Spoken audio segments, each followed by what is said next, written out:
just not enough bits to specify the design.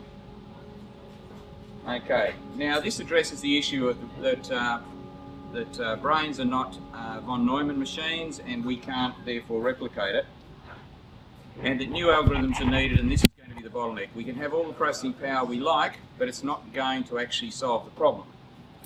And to which I argue there's a vast amount of progress going on in AI, artificial intelligence, new algorithms coming along, and new algorithms becoming, old algorithms becoming actually usable. One example, we were talking about object-oriented programming a little while ago. OO was invented back in the 70s, 80s, but you couldn't use it because it was too expensive to run, and had to wait several decades before the computers caught up. And in my opinion, that's really the story of computers. Generally, the algorithms are there for years before we actually have the processing power to use them. But as I said, lots of progress is happening, and I've got a page of references that I'll send out to everybody afterwards so you can follow it up. And Moore's laws continue. I mentioned there the machine in Japan, which now has actually parity with the human brain, although they're not using it for artificial intelligence, they're using it for weather forecasting, etc.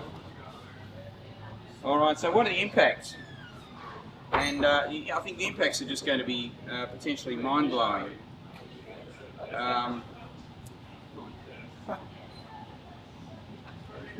Already I think a large number of people live in these fantasy worlds of Facebook, World of Warcraft, video games, watching videos, etc., etc., junk food, all these things. We're living in this sort of soma world where people basically, or a large percentage of the population basically live in a fantasy world of gratification, instant gratification. I think there's potential for that to go to several levels further in terms of fantasy worlds and so forth. Universal unemployment, robots to do all the domestic chores, and then, as I mentioned before, indefinite life extension. And when you think about what does that mean, indefinite life expectancy, that means old people won't die. That means they will hold on to money and power forever. Rupert Murdoch could be, potentially, the Rupert Murdochs of this world could be immortal. So that could be a concern as well. You won't have young people coming through changing things and bringing new ideas. Okay, and again, with the advancing technology, everybody can be smart and beautiful and talented.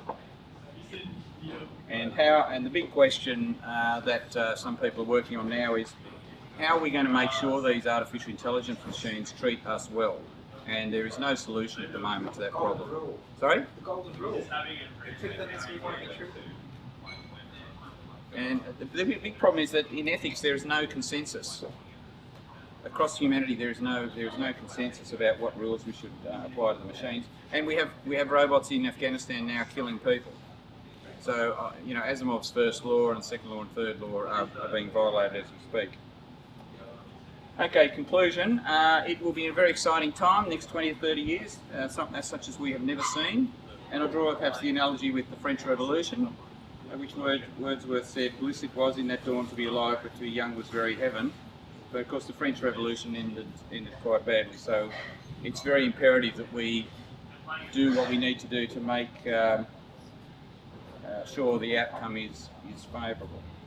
And you'll be able to have a look at all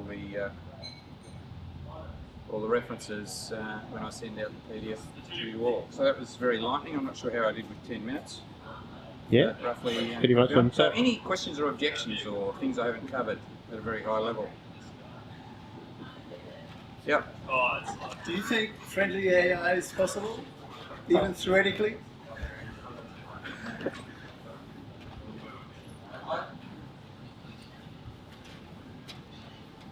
Probably not. Ooh. Probably not. Yes, some very smart people have been thinking very hard about it for a long time. Maybe we could ask them to work on it. I don't know.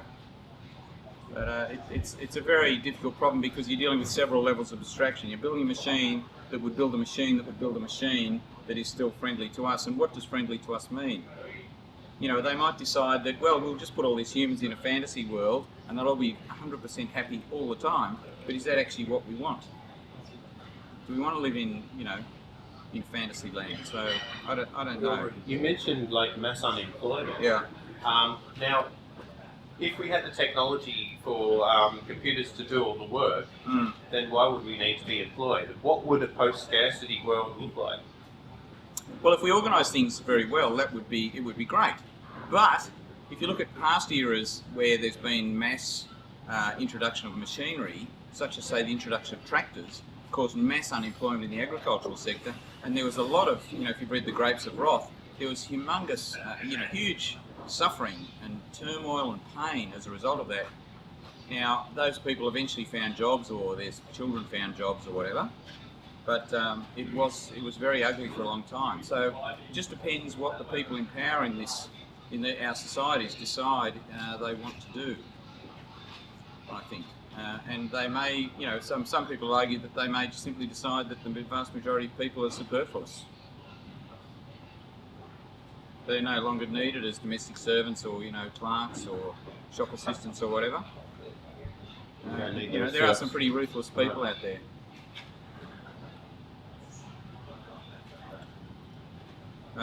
Yeah. Oh yeah. I saw at the end you had an image and spoke of the French Revolution. Yeah. I'm just wondering, do you think it could possibly, another model of that could be more like the English experience with a gradual sort of seeding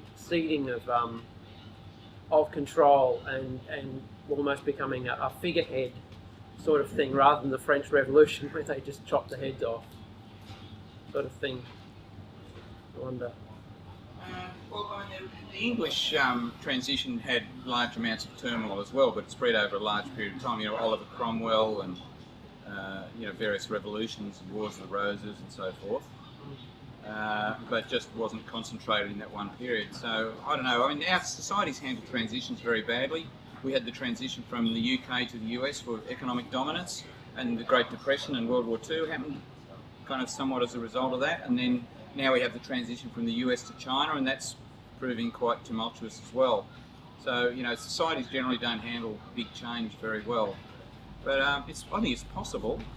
And it's one thing is, with the summits and everything, is to try and raise awareness of this so people start thinking about it. We have to get away from a world where your worth is defined by your job. And, at the moment, the sort of model is if you can't get a job, we'll retrain you for a new job. But that won't work. There won't be a new job. If robots are the best surgeons, lawyers, doctors, whatever, what are people going to do? You need to get back to the hunter-gatherer sort of situation where people basically, hunter-gatherers work for about 4 hours every 3 days, something like that, men and women. And the rest of the time they sort of organised corroborees and socialised and, engaged in politics and so forth, and intrigue. So maybe we need to get to something like that. Sorry, Hugo? How many years do you think it'll take for your average educated person to be familiar with these issues? What's your feeling? I don't know, Aaron and I have spent a fair bit of time talking about this. When is this sort of Sputnik moment going to happen? What is going to be the event that sort of triggers that awareness? Because people generally respond to, dramatic events of some kind or another. I'd say, I'll be just guessing here, somewhere in the next 10 to 15 years, there was sometime in the next 10 to 15 years, something will happen that will be so dramatic. It could be, the advent of efficient land robots that fight wars, which could be a very terrifying prospect for people. You're already starting to see, I think the US is rolling out self-driven trucks later in the year in Afghanistan, and they've already got the pilotless drones and so forth with varying degrees of human involvement. So that could be one. Another one could be mass unemployment as computers get smarter and smarter. So something will come along, I'd say in the next 10 to 15 years, that will trigger this sort of awareness. But that would be bad if it was like that, because then that would create a panic reaction, and people don't think very clearly when they're panicking.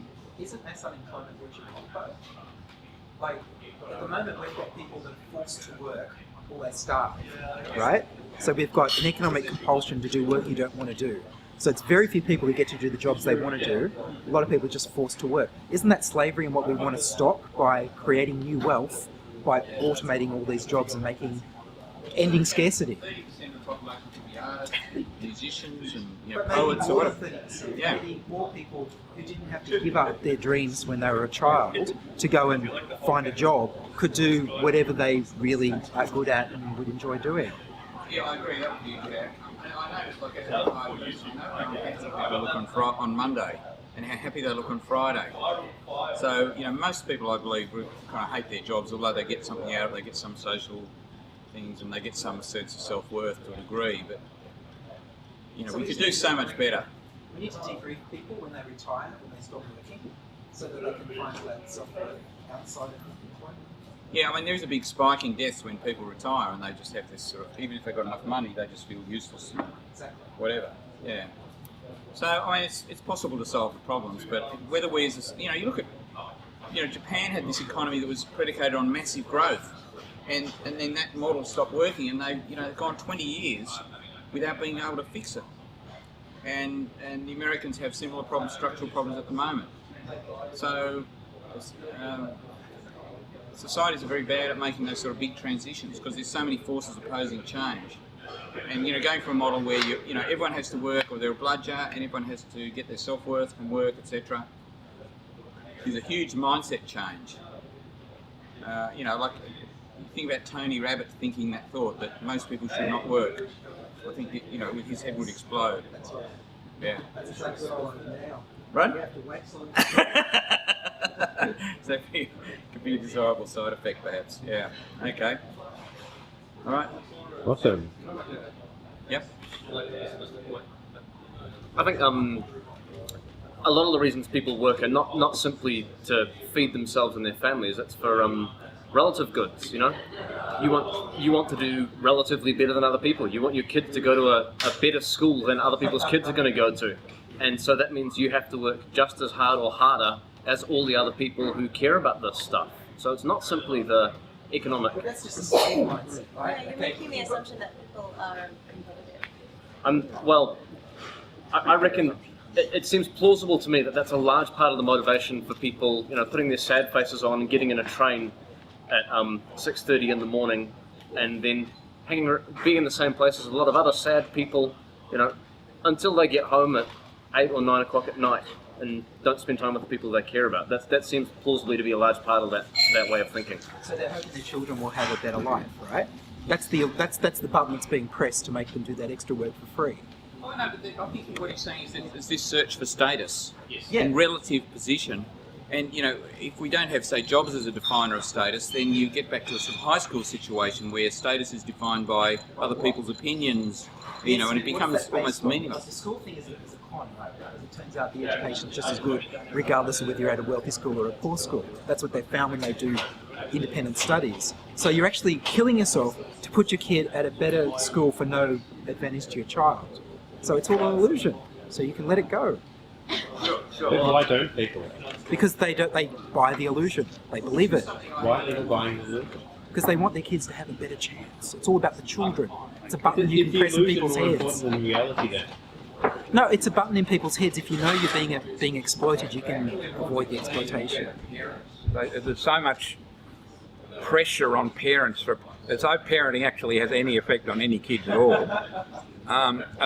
Short of really bad parenting, the reality is that they're in a competition with other parents. That's what they're doing, and it's a made-up competition.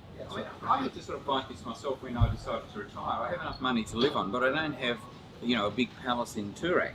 And I could work for another 10 years and maybe have the palace in Toorak. But, it made me realise that this desire for high status is very, very deeply embedded in our brains.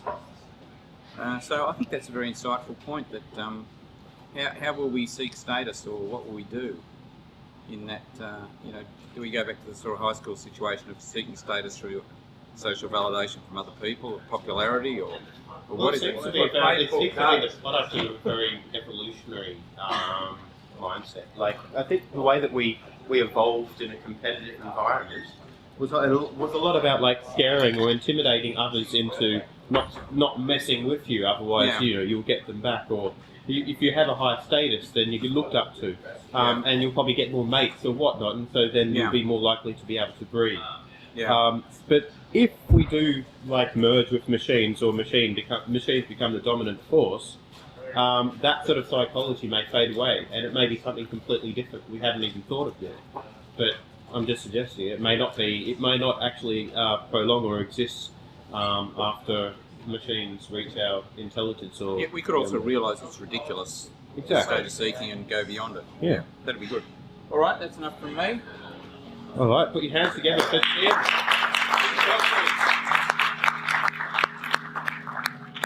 Thanks, Tim.